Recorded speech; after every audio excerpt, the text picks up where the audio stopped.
So I'm on FaceTime with Bree. Bree, say hi to everybody. Hello. And Bree's asking questions, and if you can repeat the questions, because now I'm live now. Okay. What? The first question I asked. Yes. So my question was: once the Buddha became awakened, was it a feeling of a sense of duty he had that he needed to teach what he had learned to everyone else, or was it like a compassionate act he fulfilled by doing so, or did he even really want to at all? So,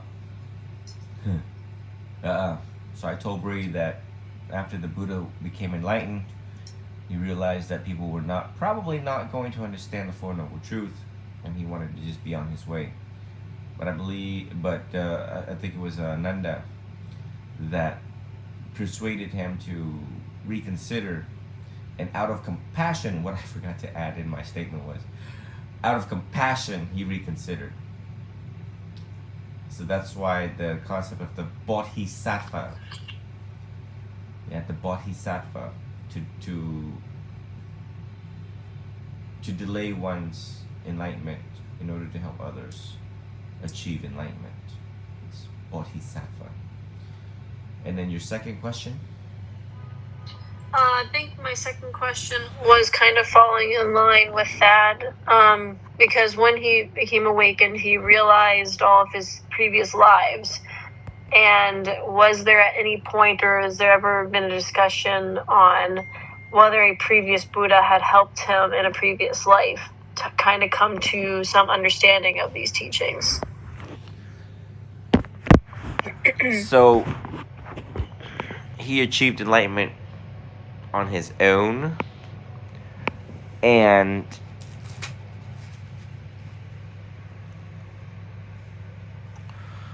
word has it that the Buddha took, like, Lord knows how many rebirths in previous lives. Like, it sounds like infinite rebirths. He had been a plant, he had been a woman, he had been every animal you can imagine, he had been all of these things. He had been, he took rebirth into the many forms, thus leading to the wisdom. Thus leading, so it's like, you're a computer in this lifetime, and you were a previous MacBook, you were a previous da da da da da da. So then when it comes time to ripen, it really doesn't take much. It's like every rebirth that you take. It's like every rebirth that you take. It's kind of like for every lifetime that once that passes by. It's like for each succession cycle of a lifetime, it's like a iOS update for your mind. But it doesn't go away. It doesn't delete. And then after like hundreds and thousands, millions of rebirths, you can imagine the updated software of one's mind. So I'm trying to help you kind of like conceptualize that the Buddha had taken so many so many rebirths, thousands, perhaps millions of rebirths, that 2,567 years ago, after 6 years of renunciation, that light bulb dinged because of all of the accumulated knowledge through time. I've never heard anyone said, yeah, well, he resorted back and spoke to other Buddhas, or the other Buddhas assisted him in his enlightenment. No. When we pay respect, especially the Namo Tassa Bhagavato Arahato Samma Sambuddhassa, it means that the quick route is we pay homage to him, the Blessed One, the Worthy One, the Fully Enlightened One, but not in the Vietnamese books. The Vietnamese books, says that, but it also says he achieved enlightenment on his own. One who has achieved perfect enlightenment on his own, and without a teacher. That is the additional wording that they put in the Vietnamese text. Of course, I mean, but for us monastics, and when we are entering into a Dhamma discussion, of course, we're going to say Namo Tassa, and then we're just going to say the three very fast, quick, until someone like you ask. That's why it's important to ask, the one-on-one sessions, because now you get to get intimate information, detailed information, because we're not gonna be able to. It's not, especially if the discussion is not about the 9 qualities of the Buddha, then we're not obviously gonna sit there in the initial chanting and explain to you all that we kind of expect you all to kind of know.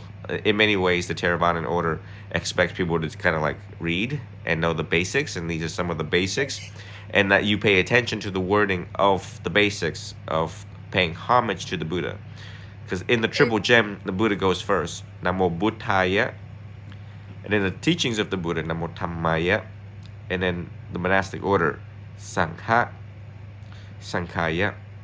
So if you pay attention to the wordings, then you realize that he achieved perfect enlightenment by and through his own effort, and thus he assert that you all can do the same. So don't rely on any Buddhas of the past, because right now we only have one historical Gautama Buddha. We don't have any direct evidence, historical, scientific evidence that other Buddhas exist, even though they are mentioned in the canon. And one should not just, sit around and eat a pizza and wait for Amitabha to come and knock on your left shoulder and said, "Hey, the dependent origination is..." No.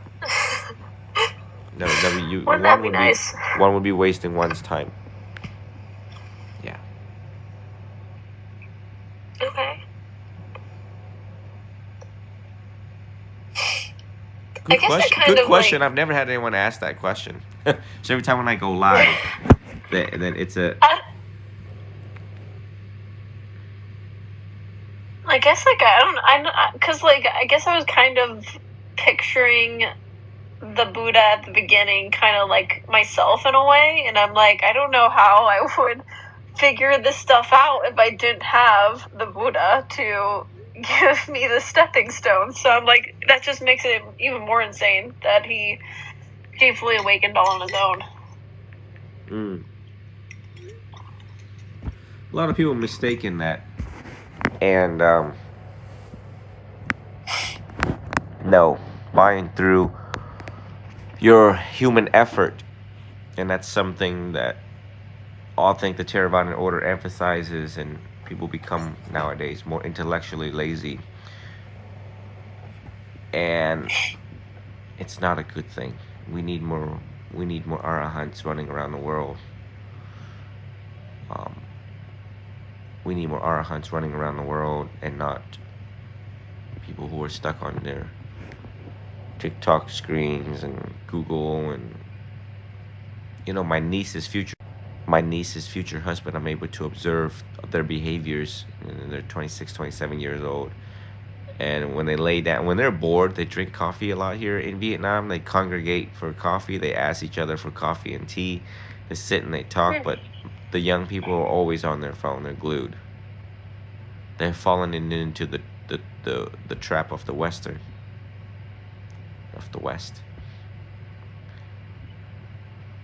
But like, even though you're surrounded by people, it still feels extremely isolating because people don't know how to talk anymore.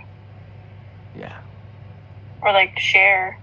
What was it? I was like, people don't even know how to, like, I'm not even saying the word debate, like conversate anymore. Like they can't think for themselves, critically think. And we were having an interesting conversation one day, and I'd love to like pick your brain about it too, because he was talking about, he had just gotten out of the military, And he's been, really struggling with trying to find his place now, because the military gives you your place. Like, you know what your purpose is when you're in the military. Once you get out, you have to find that purpose. And so he was talking about how he was going to take a break from everything, and he felt like he deserved it more than the average person because of like the service he had done. And I didn't debate that part, but I just asked him, why do you think you're more deserving? And he's like, 'cause I served in the military. And I was like, so why does that make you more deserving? And he couldn't answer that question, and it really even started making me think, like, is there such thing as somebody deserving something more than another person based on various characteristics, criteria, or is the whole concept of deserving something a product of one's ego? Is there really no such thing as deserving? A person is deserving of respect and veneration if they give more and take less. It always has been. It always has been. But if you're expecting that, and then it's not a gift. There's And three it's not a elements. gift. There's three elements when one is in the act of giving. In Vietnamese, it's called bố thí or cúng dường. And the elements are that you know what you're doing, you willfully do it, and after you give it, either it's food to monks or whatever, then you rejoice in knowing that this gift goes to the right place, to the right person at the right time. Place, people, and thing at the right time. And I've said this over and over again, and I also said it to the previous groups of Vietnamese, young Vietnamese, new to Theravada and order. And it is exactly that that makes a person deserving and worthy of veneration, deserving of respect, but not to expect it. The moment we respect it, our ego gets tangled in it. And it is also, when you look at the teachings of Christ and Buddha, it is no wonder that Jesus says, if you want to follow me, sell everything, give everything away, and then follow me. Have no distractions. No attachment, distractions, No accumulation, attachments. tangle. But in my book, it always has been. And that's why it's so beautiful to see people, because we know that it's the only way to get rid of greed. Just to let everything go. Also a solid act of saying to the entire world that I'm not greedy, and I'm going to show it to you that I'm not greedy. And by giving more and taking less, there's no way that I can fall prey into greed. The more you give, the more you let go. You let go of your ego. You let go of, just things that are important to you. And it's one measurement, rubric, metric system that you can also see for yourself, notwithstanding what I'm trying to say. But one can examine that by giving more, you realize that, oh well, who cares? I can tell you as I'm traveling many times where I'm like, where's that suitcase? Where's this suitcase? And my niece and nephews are like, where's your stuff?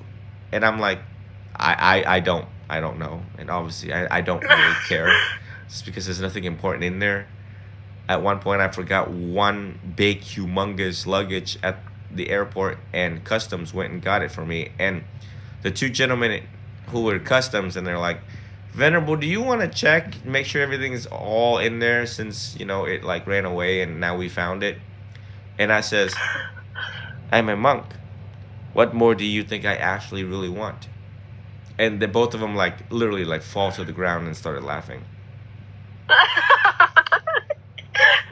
And I'm like, do you not see that I'm a monk? I mean, does the right shoulder exposed and the bald head tell you something? And so I just wanted to, I just wanted to remind them again that I have renounced. What more do you think I possibly want? What could possibly be missing in that luggage that requires my immediate attention that could cost me peace at this time in my life? Looking at you. So they internalized that statement and they just laughed like very, very hard. And I grabbed my blue luggage and rolled away. Yeah, like what did you think? It's so funny. It's like you see a monk lost his luggage, found it, and you want the monk to dive into it. What did you think? 24 karat gold was in there? I mean, maybe your passport, that could be kind of important. That's on you person, It wouldn't be in the luggage that big, It's something that you send underneath the plane. You keep that with you. That's true. That's funny. Yeah, I don't know why, but his conversation just got me thinking, because I grew up in a military family, and I was... Now, my family... I'm sorry? I'm sorry to interrupt you before it leaves my mind. At the same time, earlier I described to you that these Vietnamese students here treat me like, pretty much like kind of like a king, a prince, whatever. And I sit there in humbleness, and I ask myself, and all monks, especially Theravadan monks, should also ask themselves, am I worthy of respect? Am I worthy of receiving such gift as described in the suttas and in our chants? The Supatipano Bhagavato Sawakasangho chant.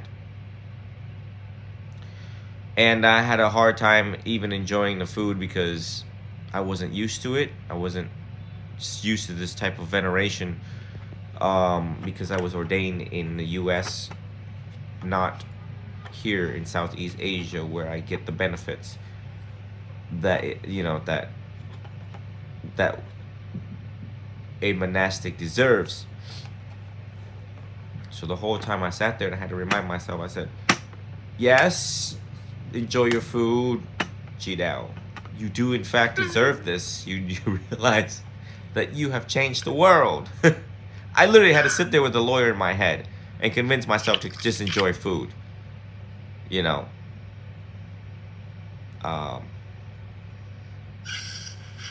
to just behave like a Theravadan, Southeast Theravadan and not a Western Theravadan. And yeah, I just was very moved by their actions here. And before I left, and after 3 days of treating me the way that they did, I also gave them a bracelet each to signify, and I told them, in your life, there are two things you will always be occupied with in your life, which is self-performance and self-image. And in my eyes, and under this school, you are all a saint in this room. And I actually took each individual out to tell them their individual qualities that constitutes their special and uniqueness. But they asked me to deactivate because they wanted to reply. They wanted to give me a review of the teacher, which were all good reported accounts. I only got I think 3 out of the 5. But I told them that never forget the things that you have done, the sacrifices you have made for the Sangha and its representatives, which I am one of the representative, but it is not about me. It is about the color of these robes and what your view is, how you see us, your perspective, your sacrifice, your willingness, your effort. And I just wanted to just give those statements so that they know that they are worthy of respect. They are the worthy individuals. That was the purpose of the sainthood program under the school, was to emphasize that the ones who have been made saint, or the ones that is worthy of respect, also worthy of veneration from other humans who don't do that. Is a very adamant, bold exclamation mark from one that has gone forth first, even before I was ordained, that I took care of my friends like as if they were princes. Yeah. No friend that you could find could say, well,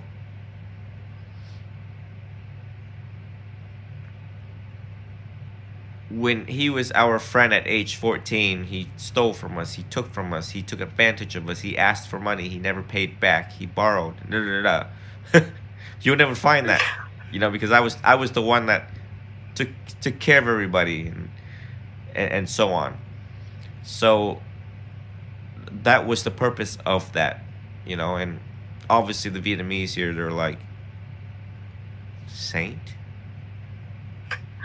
It's a very foreign name. It's a very foreign adjective. And I says, yeah, usually saints die, right? And then they make people saints. But you all are living saints. And they're like, huh? They're all like, don't worry, you don't have to die first. And yeah, and then I told them, I'm like, well, no one's ever called me out as I made these public statements about how I make students saints under my school. No one's ever called me crazy either. Because they understand where I'm coming from. Incomparable to people of your age, incomparable to the cohorts, incomparable to the generation that is at hand. But if you ever wondered what constitutes a person worthy over others, is by and through their body, speech, and action. Body, speech, and mind. Ý khẩu thân. Body, speech, and mind. That you think well of others. And this is not to say that you always neglect yourself in the process. It's something that one recognizes and one cultivates such compassionate heart understanding, and also the middle way for oneself. I'm not, because it may sound like I'm telling y'all to just drop everything and prioritize other people. No. First, take care of yourself. Learn what needs to be learned. Do what needs to be done. Achieve greatly, develop, grow, and develop quickly. Attain quickly in the spiritual path so that you can turn around and teach others and live a life of exemplary. All of the adoration and veneration of the previous Catholic nuns and priests, and even the most recent blessed Saint Carlos Acutis was 16 years old when he had this idea that I'm going to use my intelligence and knowledge in computer and and whatever he was doing, that he created a website for others to learn about the Catholic world and to learn about the other saints of Catholic. But he didn't know that they were going to make him a saint after he was diagnosed with, I believe, some sort of a cancer. And he died at 16. And after he died for a couple of years, they took his body out, and his body was still intact and uncorrupted. So then they re-examined his life again. And I think it was like a decade later that they made him a saint, blessed Carlos Acutis. And oh, wow, okay. I am sure that the bishops and cardinals sat there and they were like, well, like the College of Bishops and College of Cardinals, they sat there and they looked at each other and they're like, well, this calls for the beatification and justification for sainthood, because this kid is not unlike any other kid. This kid talked about Christ, believed in Christ with unshakable faith and confidence. This kid, in fact, created a website where others can learn about Christ and its disciples and fellowship and so on and so on. So yeah, I think that we should make this 16-year-old a saint. And as we make him a saint, we want his body to be visible in the public's eye, and he's going to wear sneakers. A saint, this particular saint, is going to wear like a t-shirt that was like, he looked like a soccer player. They left him out in the view? Yeah, you put Carlos Acutis, Acutis. Google it. Picture of this. Blessed Carlos Acutis, or Saint Carlos Acutis. So that's this was after he had been dead for like a decade? Oh, he's been dead longer than that. He's been dead like 30 years or something. Maybe 20 years. 20. I wouldn't say 30. I said 20. I mean, every saint that they make saint in the Catholic world takes forever to become saints because they needed time to go by and see if they have this person lived a good life, no abuse, no Oh criminal my acts, gosh! Wow. activities. And they just did this? Like a couple years ago, like 2 or 3 years ago. Oh my gosh! You He see it? does look really well still. That is wild. He looks like he's just sleeping. And he's wearing Nike sneakers. Yeah. That's a little sponsorship to Nike. Yeah. That's insane. That's cool. Yeah. He looks so young. That's so wild. Yeah. So, but so the science of sainthood is that I don't really need to, I can recognize a person because they've got those three elements: body, speech, and mind. Those are the worthy ones, and the unworthy ones, you know it very clearly. Very self-centered, very narcissistic. All about them, all day, every day, despite how many Dharma talks or what the office of the wise is trying to do in front of them. They don't want to hear it. They're like dull to it. They have a particular wall that blocks out certain vocabularies that needs to enter for change. So, incapable of understanding the Four Noble Truth, in addition to poor roots, was what the Buddha cautioned his bhikkhus, that there are two types of people that you may not be able to get through to: poor roots, or incapable of understanding the Four Noble Truths because of active psychosis, active mental health, active, and that's why when I describe narcissism or self-centeredness, and I said, you love yourself a little too long, you love yourself a little too deep, and to see if they would be awakened by that statement, and when anyone that reflects on the self-centeredness, which is pervasive in our society, it's just that. And now I'm using the same statement in Vietnamese here, and the other statement I also make that would enlighten people, not from a Buddhist enlightenment, but from an academic enlightenment, is, don't you think you played a little too long? Don't you think you played a little too hard?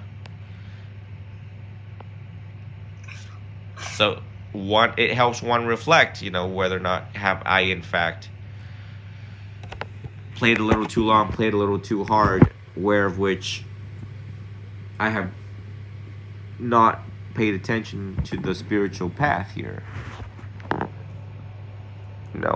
And I'm further away from God, I'm further away from Buddha, I'm further away from Christ. I'm lost right now. One must really ask themselves that. Makes sense so far? Yeah, because it's fun. Yeah, I actually was having a conversation with another coworker earlier this week about, like, he was talking about how, like, when he was growing up, like, how he felt like, everybody was nice to each other, to some extent. Like, you can count on your neighbor to help you out. And, like, nowadays, he says he doesn't feel that anymore. And we got into this whole conversation, like, is the concept of people trying to define and label their own identity almost creating a too individualistic world, and people are no longer looking at their fellow neighbor as another person that, makes mistakes sometimes and doesn't get everything right, but, is deserving of kindness and compassion just as much as anybody else. And I was thinking about that a lot, because it does feel like people aren't connecting anymore. Maybe that's just my generation.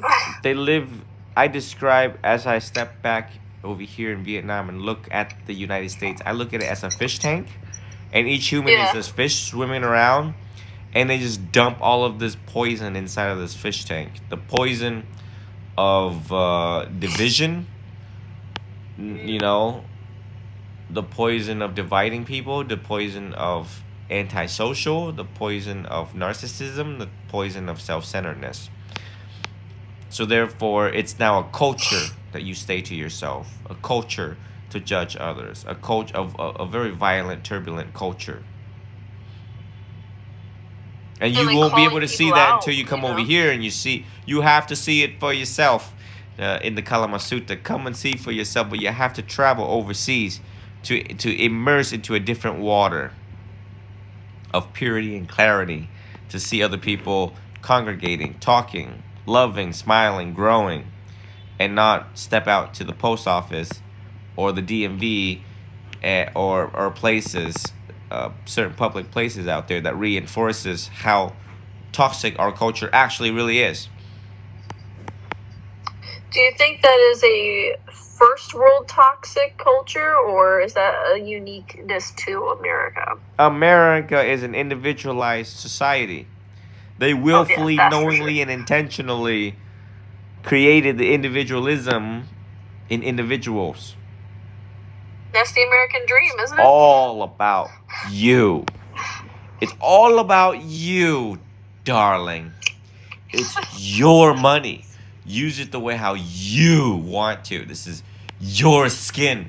This is the product that we have made particularly for your skin. You know, dermatology. Your house. Create this your way. Have it your way. Just pay attention You to the own language that they everything. have dumped into our minds. Once again, the droplets of poison into the fish tank that we've been swimming around in the United States. You know? I used to make my parents mad all the time because they would talk about like owning everything, and I said, I would always say, "Are you really owning anything, or are you just borrowing it? Because there's going to come a point where you aren't going to have it anymore, whether you're going to be dead or you sold it or it got lost. But do you really own anything?" Yep. So you have to detoxify yourself by getting out of the country. Oh, yeah. I want to so bad. Was I saying that? Are you planning another trip? You said something about January into April of 2024 or something like that? I'm going to go where they invite me to go. You're like, I have no plans. Because they're going to fund where I need to go. And I mean, that is I'm nice. now, you know, having to do what a monk needs to do, which is travel different directions in the world, northeast, southwest, and to expound the Dhamma where it is needed the most. So wherever they want me to go, I'm just gonna go and be like, all right, let's go. And I'm just gonna sit and I'm gonna be like, all right, where are we at with this Vipassana thing? Who can tell me where you guys are at? And you know, I get a bunch of blank stares, and I'll be like, Four Noble Truth, what is it? You know, so it's like going back to the basics. And even most venerables here goes back to the basics. So it's quite easy, actually. It's just kind of like just running around teaching elementary level stuff. I mean, like, that's like the foundation. If you can't figure that out, then yeah, it's like elementary, but you know, that's like the most important lessons you learn. Yeah. So I don't want to come exciting. back. I don't want to come back. And I met a guy from the UK last night, and he was telling me about what's going on over there in the UK, and those not just as bad. Not good. Not good. Has a lot to do with politics. The political system really put these droplets of poisons in the society, and it, you know, you wake up different. You know, like if I turn on CNN right now while I'm sitting in Vietnam, and like CNN can tell me the entire United States have been obliterated, and I would be like, oh, well, that's great. I guess karma came to the right place at the right time for the right reason. I mean, I don't know. I don't know. Whatever karma has in store for certain nations. But if I were to wake up right now in the U.S. and turn on just read some lines from CNN, it just makes me sick of where I'm at. because of the safety aspect that we don't have in the United States. And certain statements are like, doom, doom, doom, doom. The existence of nuclear weapons and the existential threat of the climate change is very real in the United States. Oh, yeah. It's threats constantly, threats after threats after threats. And a human don't need all of that. I mean, because all of this information is out there. You can't ignore it either. You have a privilege to know and a duty to act. Well, Americans are really good at ignoring it. I don't know if you've noticed that. They'll try their darndest. They'll put those blinders on and they'll just keep going. Keep on chugging. So, yeah, I can't emphasize enough.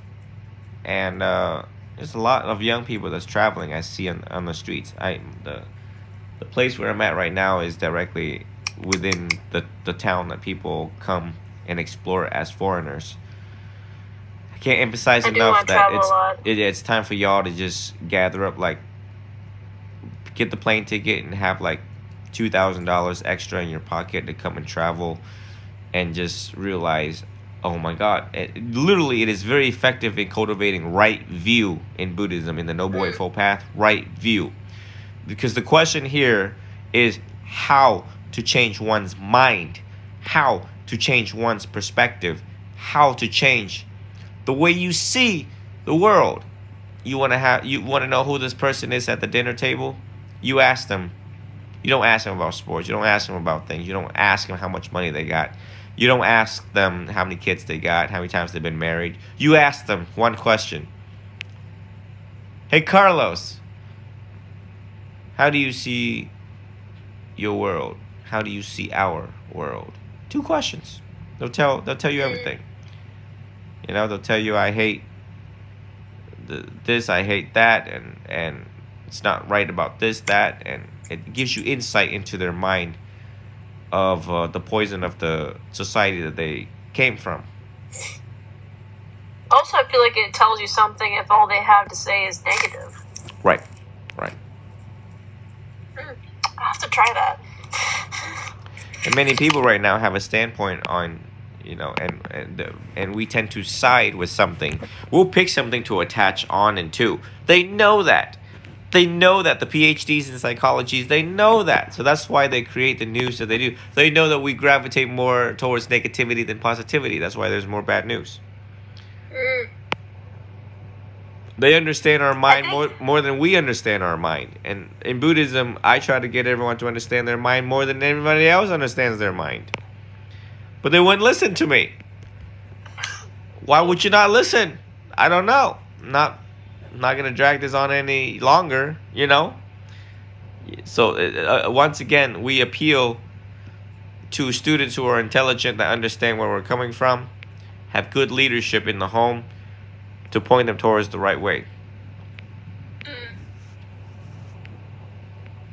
Do you think the reason why we gravitate more towards negativity than positivity is because we have the ability to safely analyze our own reactions without the actual threat, because another person's the one that's being affected, not ourselves? First of all, we gravitate more towards negativity than positivity to ensure our own survival.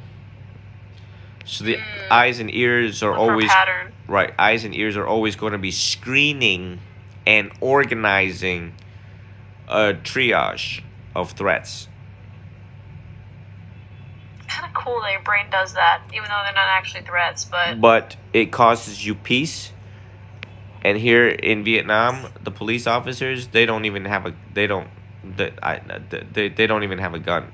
95% of police officers, even traffic cops, typically do not carry a gun. They literally wear a leather belt that just, you know, it's just to show that, hey, I'm on duty. And a plastic white and black baton. Plastic. That's all they need. Yeah. That's all they need. So it reinforces you that this is a safe place. Yeah. Therefore, you're at ease. You can sleep well at night. The question, it all comes back to, do you sleep well at night? Peace is a requirement to sleep well. That the America does not have right now. Oh no, not in the slightest.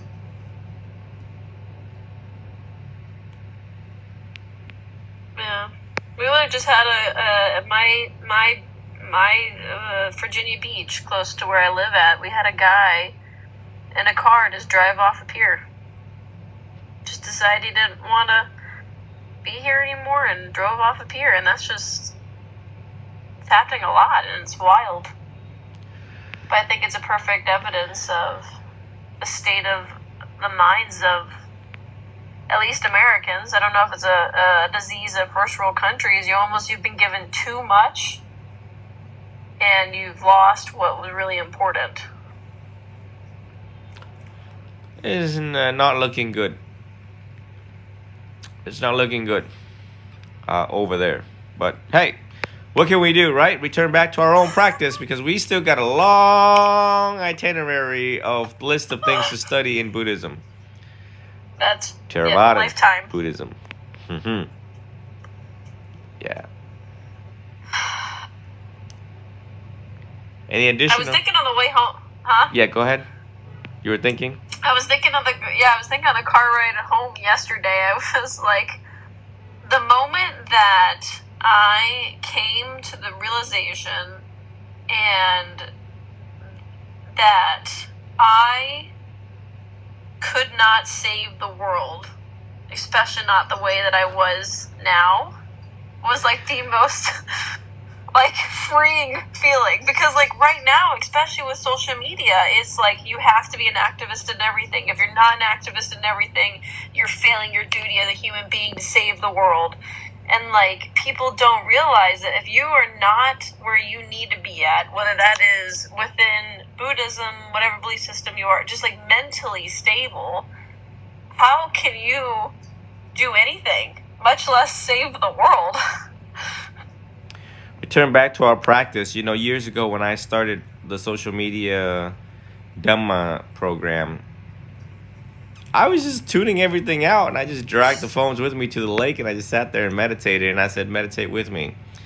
You know, I just, once again, thinking about other people.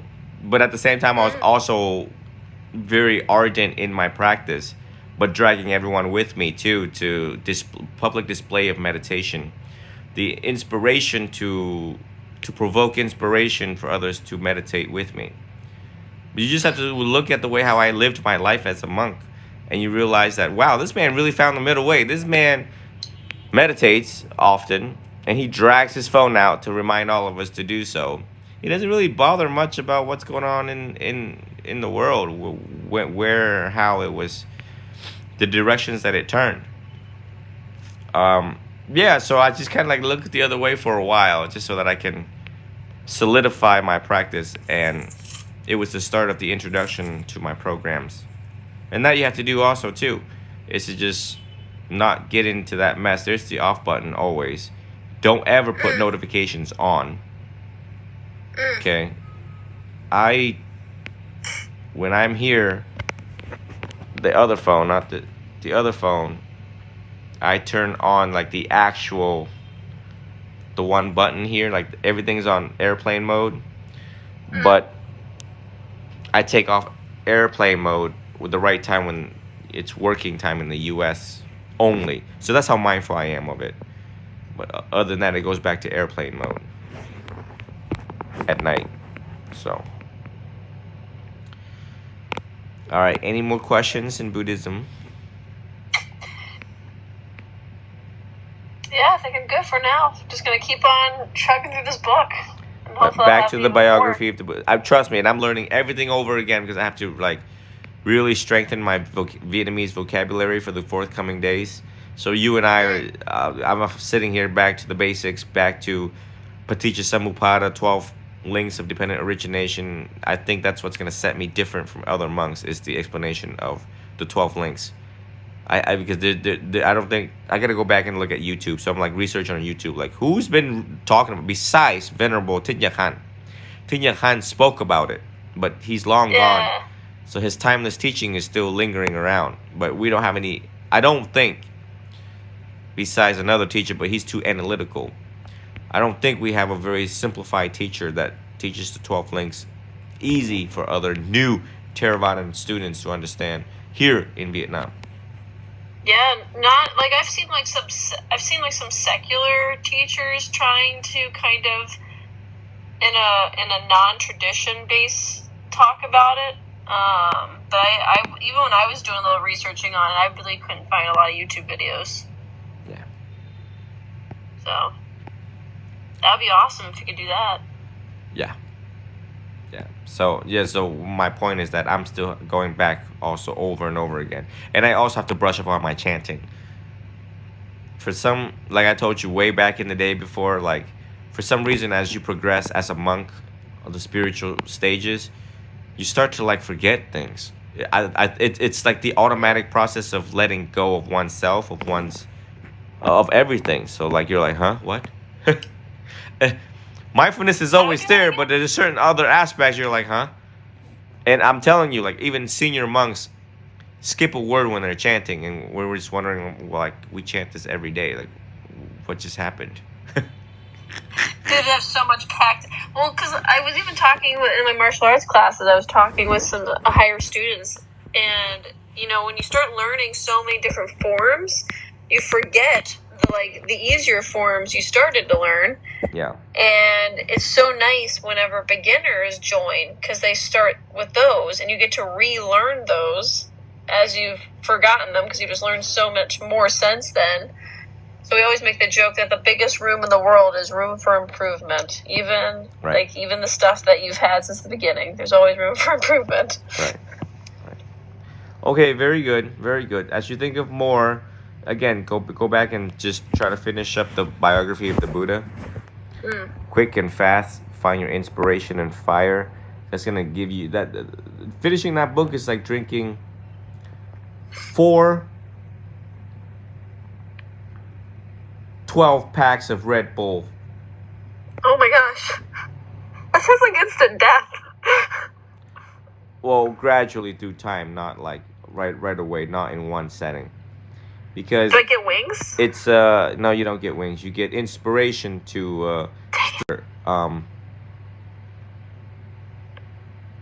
studying who expounded the Dhamma. Right. So that's how I would discover it, is as you finish the biography of the Buddha, it will propel you, give you this like this energy to go on forward and further investigating, further curiosity, further questioning.